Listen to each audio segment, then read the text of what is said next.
여호수아서 23장, 24장은 여호수아의 유언입니다.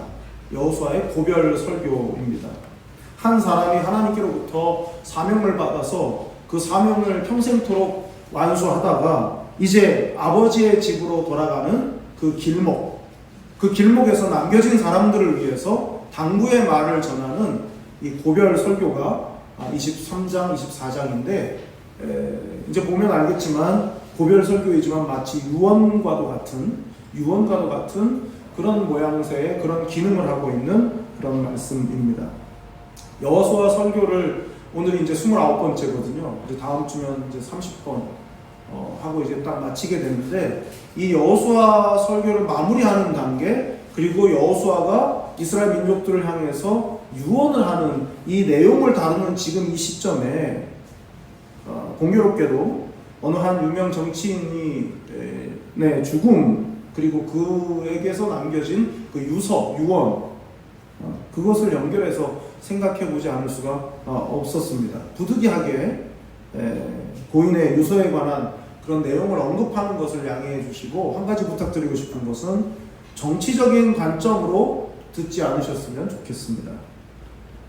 공개된 고 박원순 서울시장의 유서는 모든 분에게 죄송하다라는 말로 시작됩니다. 그 죄송하다는 말이 담고 있는 그 의미가 아마 여러실 거라고 생각이 됩니다. 본인이 한 그 마지막 선택에 대한 주변 사람들을 향한 미안한 그런 마음이 그 죄송하다는 말 속에 담겨 있을 것이고요. 어쩌면 본인이 저지른 일로 인한 잘못 때문에 그렇게 말했는지도 모르겠습니다. 아니면 그보다 훨씬 더 복잡한 그 미안함의 이유가 있을지 모르겠죠. 저는 이런 내용들을 이렇게 보면서 지난 한 2주 동안 그런 생각을 했습니다. 나는 언젠가 유언을 해야 된다면 미안하다는 말을 하지 말아야겠다. 극단적인 선택을 하시는 분들 대부분이 다 유서에 미안하다. 반 이상의 유서를 안 남긴다고는 하더라고요. 의외로. 근데 어쨌든 미안하다는 말이 꼭 들어가더라고요. 뭐 그럴 수 있겠죠. 그러면 극단적인 선택을 하지 않은 사람들 때가 되어서 생을 마감할 때 그럼 미안하지 않을까? 미안하거든요. 미안할 것 같아요. 잘해주지 못해서 미안하다는 아주 단순한 미안함부터 시작해서 많은 미안함이 있을 것 같습니다. 그런데 저는 그거는 유서에 남길 말은 아니라고 생각합니다. 왜냐하면 미안하다고 살아있을 때 말을 해야죠. 미안하다고, 잘못했다고 살아있을 때 말을 해야죠. 그렇기 때문에 저는 그 일반적인 미안함의 감정 때문에 유서에 굳이 미안하다고 도망치듯 그렇게 쓰기보다는 살아생전에 미안하다는 표현을 확실하게 하고 유서에는 미안하다는 마음을 남기지 말아야겠다. 그리고 앞으로 살아가면서 미안할 짓을 안 하는 게 좋겠다. 그렇게 오히려 더 다짐을 했습니다. 여러분 유언이라는 게 뭡니까? 남길 유자를 써서 유언이거든요. 남기는 말입니다. 마지막으로 남기는 말이 유언이죠. 그런데 고 박원순 서울시장의 유서를 보면서 느끼는 것은 유언은 말을 남기는 게 아니구나. 유언은 삶을 남기는 거구나 하는 결론을 얻었습니다. 유언의 말을 들었을 때 혹은 유서의 내용을 봤을 때 그 말과 그를 인정하기가 어려웠습니다. 뭐가 죄송하다는 건가? 오히려 더 헷갈리고 오히려 더 혼란스러웠습니다. 고인은 미안하다는 고백이 진심이었겠지만 남겨진 사람들에게는 논란거리가 되었고 그것이 저에게는 가장 안타까운 것입니다. 살아서는 말 한마디에 사람들이 움직이고 정책까지 바뀌는 그런 대단한 권력의 사람인데 정작 가장 값지고 가장 무겁게 다가가야 할 그 유언의 무게가 너무 가벼워진 것 같아서 참 안타깝습니다. 그래서 유언은 말을 남기는 것이 아니고 삶을 남기는 것이다 라는 결론에 이르게 되었습니다. 그런 면에서 보면 여호수아의 이 고별 설교는 말이 아닌 삶을 남긴 멋진 유언의 모범이 되고 있다 하는 것이죠. 여호수아의 유언을 보면 여호수아이기 때문에 할 수 있는 유언이라는 거죠. 여호수아였기 때문에, 그의 삶이 전제되었기 때문에 할 수 있었던 그런 유언이었다 하는 걸 알 수 있습니다. 얼마나 그 유언의 무게가 크면 그 유언이 마치 명령처럼 들리잖아요. 자, 한번 볼까요? 1절, 2절입니다. 여호와께서 주위의 모든 원수들로부터 이스라엘을 쉬게 하신 지 오랜 후에 여호수아가 나이 많아 늙은지라 여호수아가 온 이스라엘 곧 그들의 장로들과 수령들과 재판장들과 관리들을 불러다가 그들에게 이르되 나는 나이가 많아 늙었도다.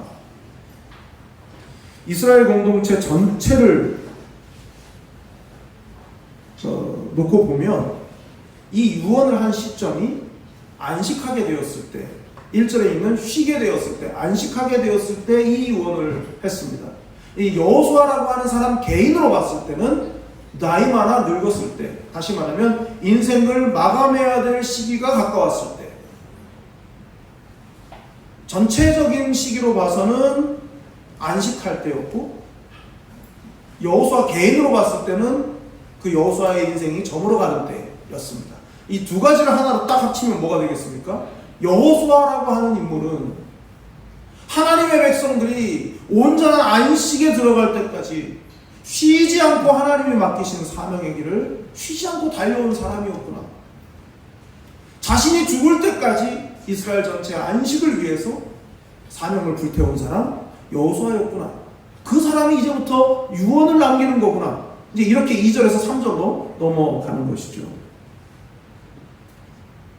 이스라엘 공동체가 안식을 하기까지라는 말은 그 어떤 주변의 다른 민족이나 다른 나라가 이스라엘을 향해서 전쟁을 불사하고 달려드는 일을 하지 않게 되었을 때, 그게 안식이니까요. 안식을 위한 싸움을 마친 여호수아가 백성들을 위해서 남겨주는 이 유언의 핵심은 안식을 계속 유지하라 합니다.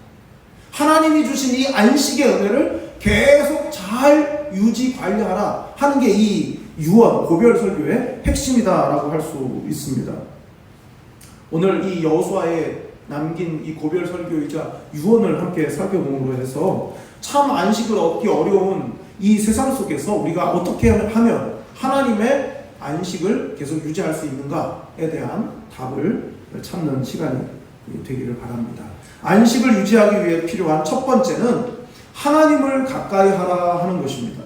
근데 여호수아는 그 이야기 본론을 얘기하기 전에 먼저 얘기하는 게 하나님이 누구신지에 관한 것입니다. 자, 3절입니다. 너희의 하나님 여호와께서 너희를 위하여 이 모든 나라에 행하신 일을 너희가 다 보았거니와 너희의 하나님 여호와 그는 너희를 위하여 싸우신 이십니다. 이 3절 말씀 속에 나타난 하나님은 어떤 하나님이십니까? 적어도 출애굽을 하고 그리고 가나안을 정복하는 이 모든 과정에서 그들이 경험할 수 있었던 것, 하나님이 우리를 위해 싸우신다. 하나님이 우리를 위해서 싸우셨다. 그동안 경험해왔던 게 그것. 그러니까 너희가 그 경험을 통해서 하나님이 누구신지를 알지 않느냐 하는 겁니다. 단 한 번의 싸움도 세상의 이성과 상식으로 설명되는 싸움이 없었습니다. 그 모든 싸움에 하나님이 개입하셨고 그 싸움이 승리할 수 있었던 것은 오로지 하나님 때문이었습니다. 다시 말하면 하나님의 은혜가 아니었으면 그 전쟁들은 다 승리할 수 없었던 전쟁들이었다. 그런 뜻이 되는 겁니다. 그러니까 그런 이스라엘 백성들에게 있어서 하나님은 누구신가? 우리를 위해 싸워주시는 분이시다 하는 것이었습니다. 그런데요, 이 부분에 대해서 여호수아는 너희를 위하여 행하신 일이라고 말하면서 3절부터 마지막 16절까지 너희라고 하는 말이 무려 51번 나옵니다. 너희라는 말이 51번이나 나와요. 그러면 거의 한 절에 3번 이상 너희라고 말하는 평균자가 그렇게 되는 것이죠. 왜 계속 너희라고 했을까요? 지금 여호수아가 하는 유언이잖아요. 왜 계속 너희라고 했을까요? 이제부터는 너희가 하나님을 만나고, 이제부터는 너희가 하나님의 뜻을 깨닫고, 너희가 그 뜻대로 살아야 한다 하는 거예요.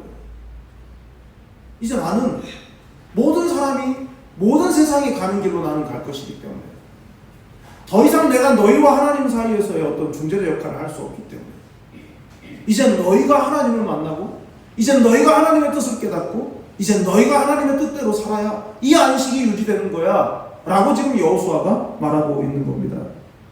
여러분, 그리스도인에게 있어서 유언이란 무엇입니까? 내가 만난 하나님을 다음 세대에게 유산으로 물려주는 게 그게 바로 유언입니다. 그러나 더 이상 유언하는 나의 하나님이 아니라 유언을 듣는 너희의 하나님이 되어야 한다 하는 것을 지금 여호수아가 강조하고 있는 겁니다. 왜냐하면 하나님을 섬기는 삶을 내가 대신 살아줄 수 있는 게 아니기 때문이죠.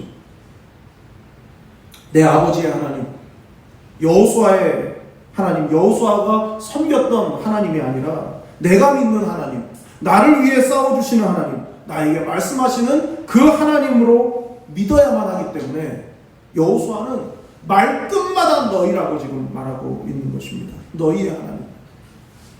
지난 한 주 동안 지난주 초부터 계속 제 입가에 맴돌았던 노래가 있습니다. 일전에 우리 교회 집사님들이 찬양을 특송을 하셨던 곡인데 옷자락에서 전해지는 사랑이라는 제목의 노래입니다. 12해 동안 혈루증을 앓고 절망과 거절에서 고통하던 그 여인이 어디선가 자신에게 들려오는 하나님의 아들 예수님의 그 이야기를 듣고서 그분의 옷자락이라도 잡는 것이 나의 마지막 소망이다 라고 고백하는 그 노래입니다. 그 노래 끝부분이 이렇습니다. 주님을 만났네 옷자락에서 전해지는 사랑 내게 임한 주님의 능력 날 누르는 아픔의 근원을 고치셨네 날 바라보시네 나의 연약함 주님은 아시네 깊은 절망에서 날 자유케 하신 사랑 나 찬양해. 12해 동안 혈루증을 앓으면서 많은 사람들로부터 배척을 당하고 거부당하고 그 고통을 누구도 알아주지 않는 그 힘겹고 어려운 순간을 살았습니다. 그러는 동안 남들이 은혜 받는 모습을 보면 나랑은 상관이 없는 모습이겠다라고 생각하지 않았겠습니까? 심지어 주님에 관한 소문을 들었을 때에도 저 이야기가 나의 이야기하고는 아무 상관이 없는 이야기일 거다라고 생각하면서 좌절하고 절망했던 그 여인에게 소문의 예수가 아니라 만남의 예수로 다가오게 된 사건인 것이죠. 그리고 이 여인은 이때부터 예수님을 만나고 예수님을 믿게 되지 않았겠습니까? 여러분, 진정한 신앙생활의 시작은 언제입니까? 주님을 만나는 거예요. 남들이 이야기하는 예수, 책에서 본 예수, 어디선가 살짝 들었던 예수가 아니라 내 인생을 바꾸어 주시고 나를 만나 주셔서 내 삶의 방향을 바꾸어 주시는 그 주님을 만남으로부터 신앙생활이 시작이 된다는 것이죠. 뿐만 아니라 힘 있는 신앙생활이 그 만남 없이는 이루어질 수가 없습니다. 주님을 인격적으로 만나는 그 만남의 사건이 없이 이해력을 가지고 신앙생활을 하는 것에는 반드시 한계가 찾아올 수밖에 없습니다. 아무리 다른 사람들과의 관계가 좋고 모든 것이 다 만족스러워도 내가 만난 하나님에 대한 간증이 먼지 쌓인 옛날 이야기처럼 되어버리면 신앙생활의 동력을 잃을 수밖에 없다는 겁니다. 오늘 지금 주님을 만났네 하는 그 고백이 내 안에 있지 아니하면 신앙의 추억을 우려먹으면서 살 수밖에 없다는 말입니다. 그래서 여호수아가 주는 교훈이 무엇입니까? 6절을 보겠습니다. 그러므로 너희는 크게 힘써 모세의 율법책에 기록된 것을 다 지켜 행하라. 그것을 떠나 우로나 좌로나 치우치지 말라. 매일매일 크게 힘써서 말씀을 따라가는 삶을 살라고 여호수아가 지금 말하고 있어요. 크게 힘써서. 근데 이 말씀은요, 모세가 죽고 하나님께서 여호수아를 이스라엘의 지도자로 세우시는 여호수아 1장에 하나님께서 여호수아에게 하셨던 말씀이에요. 내가 하나님께 사명을 받던 날 하나님께서 나에게 하셨던 그 말씀, 그렇게 살아온 자기의 삶을 정리하면서 이제 유언으로서 하나님께 들은 그 말씀을 이제 말해주고 있는 거예요. 크게 힘써서 말씀을 지켜 행하되 좌로나 우로나 치우치지 말고 살아야 한다 라고 지금 하고 있는 것입니다. 그러면서 우상을 섬기거나 우상에 절하거나 우상 앞에서 맹세하거나 하지 말라고 했습니다. 그리고 이 모든 것을 묶어서 8절에 이렇게 말합니다. 오직 너희의 하나님 여호와께 가까이 하기를 오늘까지 행한 것 같이 하라. 하나님을 가까이 하라고 얘기하고 있습니다. 안식을 유지하는 첫 번째 방법, 첫 번째 유지하는 방법은 하나님을 가까이 하는 것인데 지금 가까이 하라고 지금 말하고 있습니다. 우상을 섬기지 않고 말씀대로 사는 삶이 하나님을 가까이 하는 것이다. 근데 이 가까이 하다라는 말이요, 다바크라는 말입니다. 이 다바크라는 말은 동사형도 있고 명사형도 있는데 동사로 쓰일 때 이 다바크는 찰싹 달라붙다 이런 뜻입니다. 찰싹 달라붙다. 명사형으로 쓰이면 접착제, 접붙임, 용접 이런 뜻이 있습니다. 하나님을 가까이 한다는 게 하나님을 가끔 뵙는다는 뜻이 아니에요. 찰싹 달라붙는다는 뜻입니다. 찰싹 달라붙으면, 완전히 달라붙으면 아무도 못 끼어듭니다. 하나님을 가까이 하라는 것은 다른 어떤 이유로도 방해받지 말고 오직 하나님과의 관계 속에서 찰싹 달라붙은 관계를 살라 이것입니다. 그래야 산다는 뜻이에요. 신앙생활이 무엇입니까? 하나님께 찰싹 달라붙는 것이죠.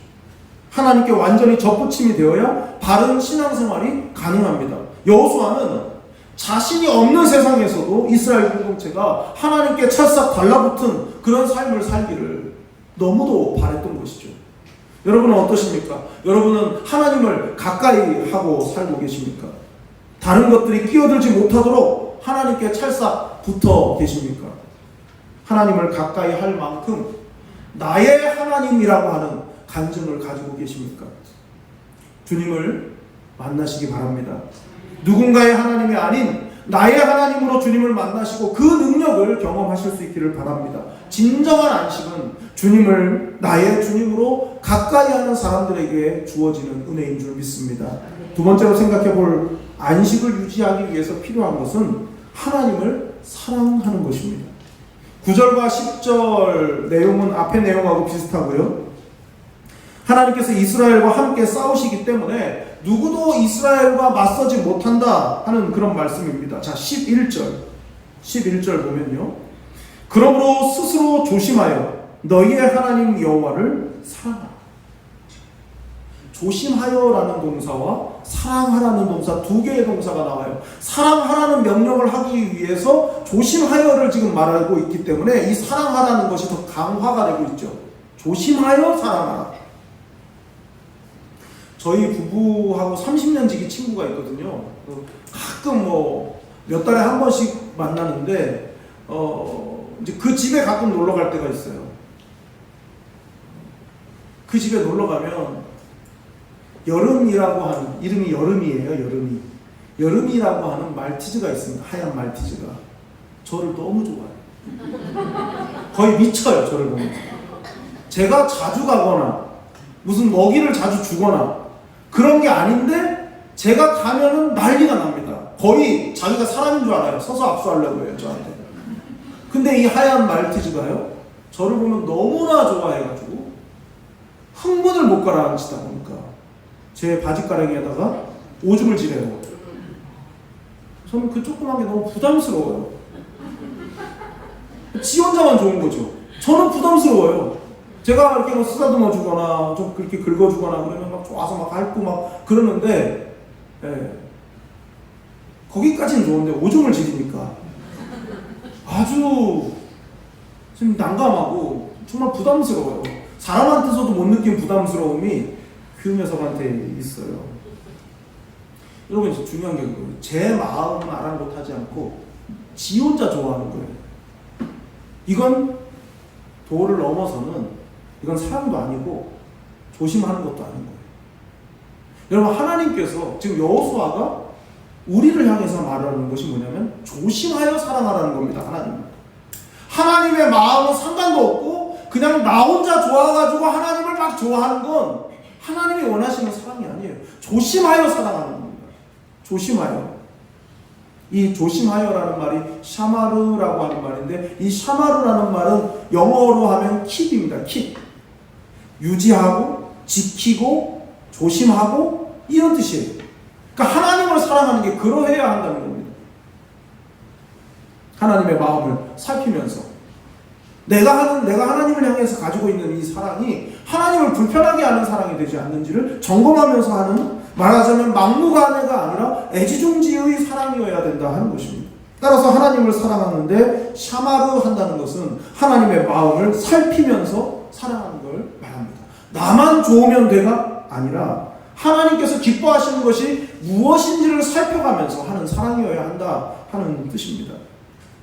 자, 성경을 좀 찾아보겠습니다. 신명기 10장 12절에서 13절입니다.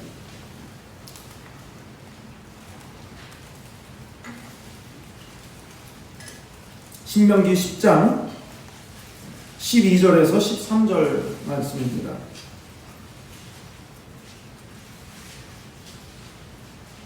이스라엘아, 내 하나님 여호와께서 내게 요구하시는 것이 무엇이냐? 곧 내 하나님 여호와를 경외하여 그의 모든 도를 행하고 그를 사랑하며 마음을 다하고 뜻을 다하여 내 하나님 여호와를 섬기고 내가 오늘 내 행복을 위하여 내게 명하는 여호와의 명령과 규례를 지킬 것이 아니냐.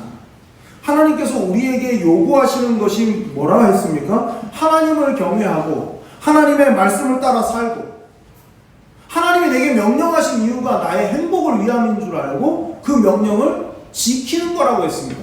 여기에 샤마르가 나와요. 지키라는 겁니다. 지킬 것. 하나님을 조심해서 사랑한다는 게 뭔가? 하나님의 명령과 계명이 나의 행복을 위해서 주어진 것인 줄을 알고 그 명령과 계명을, 규례를 지키는 것이 샤마르 하는 것입니다. 조심히 사랑하는 것이란 말입니다. 하나님께서 우리에게 명령하신 말씀을 지키면서 사랑하는 것. 스스로 조심해서, 스스로 조심하여 하나님을 사랑하는 것이 구체적으로 어떤 것인지를 여호수아가 예를 들었습니다. 12절, 13절입니다.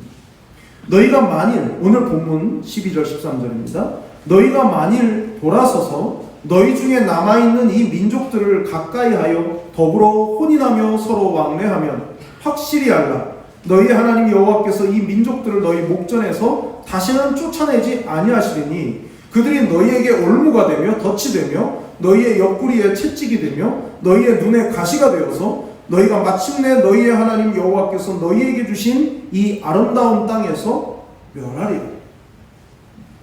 이 말씀은 조심하여 사랑하라 라고 하신, 그러니까 하나님을 섬기되 하나님의 말씀대로 명령대로, 왜냐하면 그것이 우리의 행복을 위해서 주어진 것인 줄 알기 때문에 그 명령에 순종하라고 하셨는데 그 명령에 순종하지 않는 사람들에 대한 말씀이에요. 13절에 확실히 알라 그랬으니까 굉장히 엄중히 말씀하시는 거잖아요. 힘주어서 말씀하시는데, 땅을 지파별로 배분할 때 모든 가나안 족속, 가나안의 원주민들을 다 100% 쫓아낸 게 아니었습니다. 남은 사람들이 있었어요. 그래서 그것 때문에 말씀하시는 거예요. 무슨 말씀입니까? 하나님을 가까이 해야 할 사람들이 다른 걸 가까이 하면 안 된다는 것이죠. 여기서 가까이 하여 혼인한다, 이 가까이 하여 왕래한다, 이 가까이 하여가 앞에서 나왔던 하나님을 가까이 하라 했던 그 똑같은 동사가 쓰였습니다. 하나님께 찰싹 달라붙어서 하나님을 섬겨야 될 사람들이 쫓아내지 않은 가나안의 원주민들하고 잘 지내기 위해서 그들하고 찰싹 달라붙어 살게 된다면 13절에 있는 그러한 일들이 일어나게 될 거다라고 말씀하신 것입니다. 뭡니까 이게? 결혼 얘기예요. 결혼 얘기를 하고 있습니다. 하나님께서 가나안의 원주민들하고 너네가 같이 뒤엉켜 살면서 결혼하는 일이 생긴다면 내가 반드시 저주할 것이다, 진노할 것이다 라고 말씀하신 것입니다. 여러분, 결혼이 뭡니까? 결혼에 대해서 우리가 여러 정의를 내릴 수 있겠지만 결혼은 사건이거든요. 사건. 보통 사건이 아닙니다. 결혼과 관련해서 법이 개입하잖아요. 이 사람을 이혼을 시킬 건가 말 건가, 해도 되는가 안 되는가, 이혼시키려면 얼마를 부담해야 되나, 이걸 나라가 개입하지 않습니까? 세상에서 벌어지는 수많은 계약과 수많은 조건, 조약들에 버금갈 정도의 어마어마한 사건이 결혼입니다. 왜냐하면 결혼을 통해서 한 사람이 태어나요. 그러면 누군가의 결혼 때문에 생명이 세상에 나오는 것이고 그 생명은 죽을 때까지 자기 선대의 결혼의 영향을 끝까지 받습니다. 그렇기 때문에 결혼은 단순한 한두 사람, 두 사람의 만남 이런 게 아닙니다. 그런데 그 중요한 일에 하나님을 빼고 그런 결혼을 해? 하나님은 용납하시지 않겠다는 뜻입니다. 무서운 말씀이에요. 그 중요한 일을 하면서 나를 빼놓고 너희끼리 결혼을 한다고? 그렇게 되면 이러하게 될 거다. 그 말씀을 하시는 거예요. 13절에. 출생에서 죽음까지의 지대한 영향을 끼치는 일에 하나님을 빼놓는 것에 대해서 엄히 경고하시는 겁니다. 하나님 없는 결혼은 올무가 되고 덫이 되며 채찍이 되고 가시가 될 거라고 그렇게 말씀하셨습니다. 저는 이 결혼이 신앙 고백이라고 생각해요. 결혼은 신앙 고백이다. 결혼하는 자의 신앙 고백이고 결혼시키는 부모의 신앙 고백이라고 생각합니다.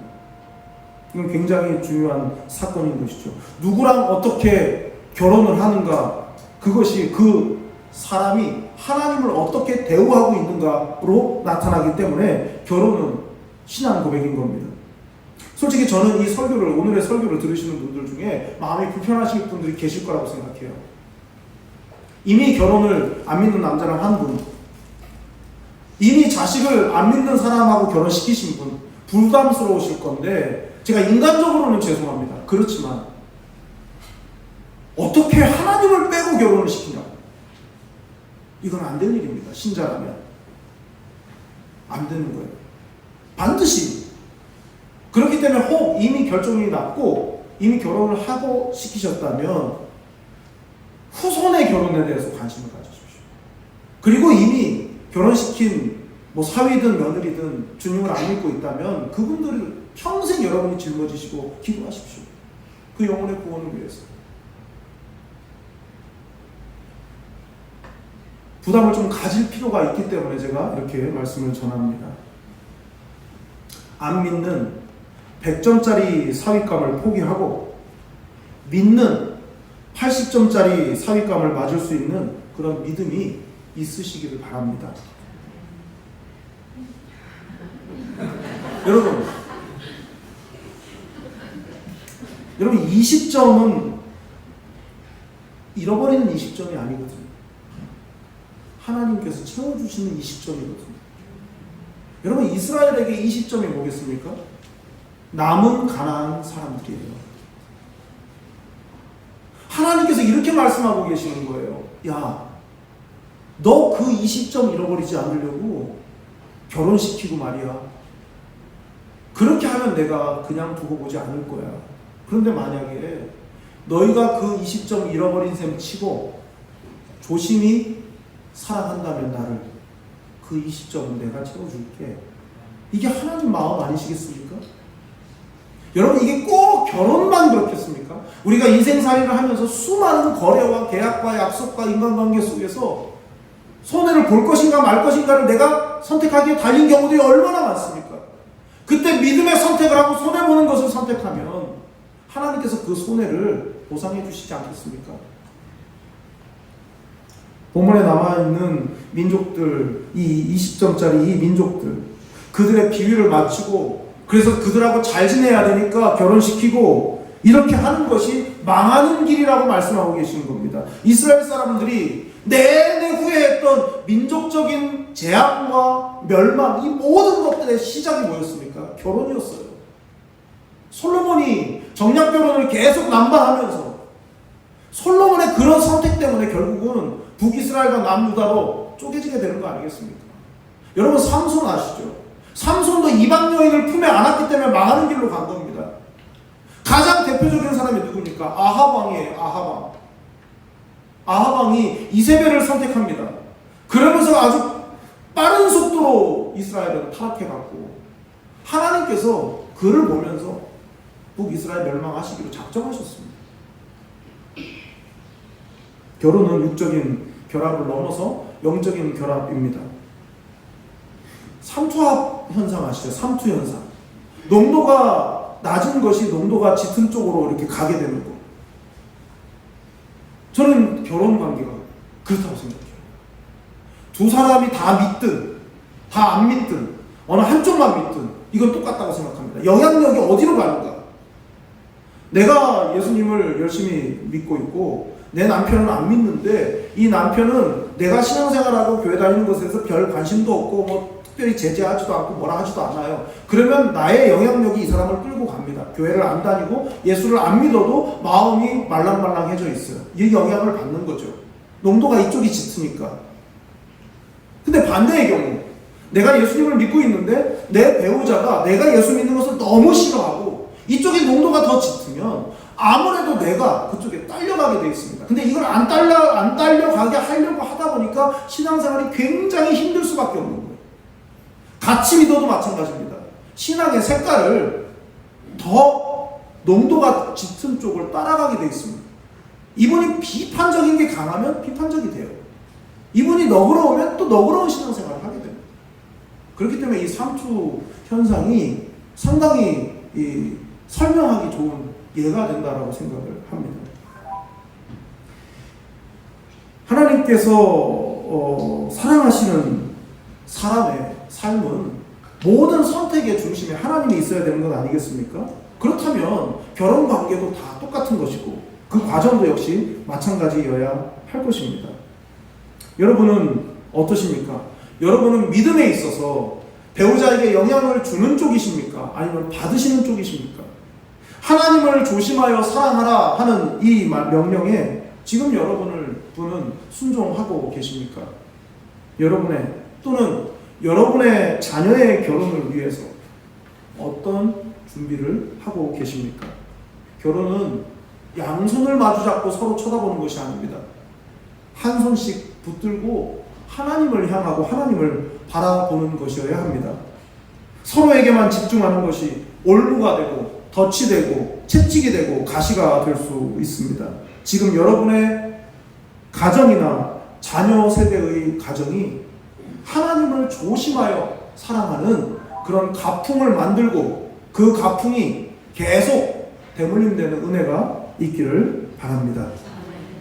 안식을 유지하는 마지막 세 번째는 경고의 말씀을 기억하라 하는 것입니다. 그런데 이 경고를 이렇게 시작합니다. 14절 보라 나는 오늘 온 세상이 가는 길로 가려니와 너희의 하나님 여호와께서 너희에게 대하여 말씀하신 모든 선한 말씀이 하나도 틀리지 아니하고 다 너희에게 응하여 그 중에 하나도 어김이 없음을 너희 모든 사람은 마음과 뜻으로 아는 바라. 결코 달라지지 않는 변하지 않는 두 가지 진리를 얘기하고 있어요. 첫째는 나는 온 세상 사람들이 다 가는 죽음의 길을 간다. 나는 죽는다. 그 얘기고요. 이 죽음에 대한 그 확실성보다도 더 확실한 한 가지를 또 얘기하는데 말씀하신 것을 하나님은 반드시 이루신다는 거예요. 그런데 선한 말씀을 하시고 그 선한 말씀이 그대로 되도록 하시기도 하지만 불길한 말씀을 하시고 그 불길한 말씀이 그대로 되게도 하시는 분이 하나님이시라는 것을 말씀합니다. 근데 그걸 모든 이스라엘 사람들 너희가 다 이미 안다 이렇게 말해요. 그걸 어떻게 알았겠습니까? 광야 생활을 하면서, 정복전쟁을 치르면서 이 출애굽 2세대들이 경험했던 게 뭡니까? 하나님께서 말씀하신 건 그대로 된다는 거죠. 지금 땅을 다 나눠받지 않았습니까? 지파별로. 정말 하나님의 약속대로 됐거든요. 그걸 본인들이 스스로 너무나 잘 안다는 거죠. 근데 이런 사람들이 하나님의 말씀에 순종하지 않는다? 그건 배신인 거죠. 있을 수 없는 일입니다. 누구보다 하나님이 어떤 분인지를 잘 알면서 말씀하신 것을 반드시 이루시는 분이심을 알면서 그 말씀을 안 지킨다면, 순종하지 않는다면 그것이야말로 배신이 아니겠습니까? 그래서 15절 끝에 이렇게 말씀합니다. 너희의 하나님 여호와께서 너희에게 주신 이 아름다운 땅에서 너희를 멸절하기까지 하실 것이요. 뭐를요? 불길한 말씀이 이루어지도록 하는 것을. 언제까지요? 너희가 완전히 멸망될 때까지. 뭐 하면요? 하나님의 말씀에 순종해서 조심히 사랑하지 않으면. 그러면서 마지막 16절 끝에 이렇게 말합니다. 속히 멸망하리라. 속히 멸망하리라. 하나님이 택하신 민족인 이스라엘이 만약에 멸망당한다면 그건 하나님 망신이죠. 하나님이 택해서 하나님이 구원하시고 그렇게 어렵게 구원하신 그들을 하나님이 멸망하게 놔둔다. 이건 하나님 망신 아닙니까? 근데 하나님은 체면 때문에 악을 행하는 것을 보고 억지로 참는 분이 아니시라는 뜻이에요. 체면 때문에 그렇게 하시지 않는다는 겁니다. 여러분, 성경 역사뿐만이 아니고 교회 역사를 봐도 마찬가지입니다. 교회가 타락하면 대책이 없어요. 교회가 타락하면 하나님의 교회, 무슨 교회 간판 십자가 걸고 다 했어도 그 교회가 타락하면 하나님이 그냥 두시지 않습니다. 한 대에서 그 다음 대로 못 넘어간 교회들이 얼마나 많은 줄 아십니까? 역사상 최고의 설교자라고 그렇게 일컬어지는 찰스 스펄전 목사님이 영국에서 목회했던 런던의 그 메트로폴리탄 태버너클이라고 하는 그 교회, 스펄전 목사님 생전에 세계 최대 교회였습니다. 주일 예배를 16,000명이 드렸어요. 그 시절에. 근데 지금은 그 교회가 그런 교회가 아닙니다. 스펄전 목사님이 돌아가시고 난 뒤에 그냥 그런 교회들이 우리 한국에도 많습니다. 그리고 앞으로 많이 나올 겁니다. 하나님은 체면 때문에 봐주시는 분이 아니에요. 하나님의 사람들이 하나님의 사람으로서의 도리를 다 못하면 하나님이 파는 안으로 굽는다고 적용하시지 않습니다. 그걸. 교회는 점점 더 좋은 교회가 되어야 하고, 그러려면 이 명령, 이 경고의 말씀을 기억해야 됩니다. 교회뿐이겠습니까? 가정도 마찬가지죠. 그냥 여러분에 대해서 신앙이 끊기면 어떻게 하겠습니까? 여러분 대해서 그냥 예수 믿음이 그냥 끝난다면 여러분 어떻게 하시겠습니까? 이건 심각한 문제입니다. 축복의 말씀을 주시지만 경고의 말씀을 주시는 이유를 잘 생각해 보십시오. 저는 이걸 철조망이라고 생각해요. 철조망. 철조망을 왜 칩니까? 찔리라고 철조망을 치는 사람은 없습니다. 철조망이 있으니까 조심하고 넘어오지 말라는 거죠. 철조망을 설치하는 이유는 그겁니다. 하나님께서 왜 이 무서운 경고의 메시지, 내가 선한 말씀을 하고 선한 말씀이 그대로 이루어지게 했듯이 불길한 말을 하고 나는 그 불길한 말도 이루어지게 할 것이다 라고 말씀하신 이유는 우리의 마음속에, 우리의 내면 속에 철조망을 설치하시는 거예요. 우리를 망하게 하시기 위해서가 아니라 그런 망할 짓은 안 했으면 좋겠다가 하나님 마음인 거예요. 여러분은 어떠십니까? 어떤 말씀에 마음이 가십니까? 혹시 경고의 말씀에 대해서는 일부러 피하거나 들으려 하지 않으신 적은 없으십니까? 그동안 외면해 온 말씀이 있다면 그 이유는 무엇입니까? 사랑하는 교회 여러분, 여러분이나 저나 하나님의 복을 받았고 하나님의 복을 받아야만 살 수가 있습니다. 하나님의 말씀을 무시하면서 복을 받고 안식을 누리는 경우는 없습니다. 멸절과 멸망이 아니라 이 땅에서뿐 아니라 내세에서도 영원한 안식을 누리는 그런 여러분들이 다 되실 수 있기를 바랍니다. 또한 여기 계신 모든 분들이 여호수아와 같이 삶으로 유언을 남기실 수 있기를 진심으로 바랍니다. 기도하겠습니다. 하나님 아버지, 우리를 사랑하셔서 하나님의 자녀요 백성이 되게 하시고 구원의 은총을 입은 자답게 하나님을 찬양하는 삶을 살게 하신 것을 감사합니다. 여호수아와 같이 하나님께서 우리에게 허락하시는 날 동안 끝까지 우리가 달려야 할 구간의 경주를 잘 달리게 하시고 그 구간의 경주를 마칠 즈음에 다음 주자에게 바통을 잘 넘겨줄 수 있는 그런 우리가 될 수 있도록 인도하여 주시옵소서. 그러기 위해서 하나님을 가까이 하고 조심하여 사랑할 뿐 아니라 경고의 말씀을 기억하고 행하는 우리 모두가 되게 하여 주시옵소서. 예수님의 이름으로 기도드리옵나이다. 아멘.